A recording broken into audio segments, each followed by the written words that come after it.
कोविड-19 और south China सी को लेकर चीन और अमेरिका के बीच में तनावपूर्ण स्थिति अब और भी गहरी होती जा रही है। दोनों देश एक दूसरे को लानत मलानत भेजते ही रहते हैं। एक तरफ डोनाल्ड ट्रंप चीन को इस वैश्विक महामारी को फैलाने के लिए जिम्मेदार ठहरा रहे हैं, वहीं चीन इसके लिए अमेरिका को टेढ़ी नजर से देख रहा है और अपने मामलों में अमेरिका का कैसा भी हस्तक्षेप बर्दाश्त करने से इनकार कर रहा है। फिलहाल दुनिया की दो सबसे बड़ी अर्थव्यवस्थाओं अमेरिका और चीन के बीच स्वास्थ्य से लेकर कूटनीति तक कई मोर्चों पर तनाव बढ़ने के बाद अब एयरलाइन संचालित करने को लेकर मुद्दा गरमाया हुआ है।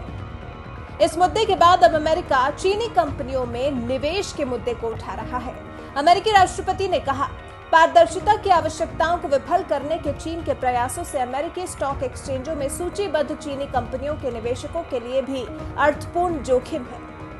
उदाहरण के तौर पर ट्रंप ने चीनी सरकार द्वारा ऑडिटरों पर प्रतिबंध लगाए जाने की बात कहा कि कड़ी कार्रवाई करने का समय आ गया है। वित्तीय बाजारों पर एक कार्य समूह का गठन कर रहे हैं ताकि अमेरिकी कंपनियों में सूचीबद्ध चीनी कंपनियों को अमेरिका के नियमों के हिसाब से सुनिश्चित करने के लिए उपाय सुझाए जा सकें, जिसके लिए अमेरिकी विदेश मंत्री माइक पॉम्पियो ने कहा,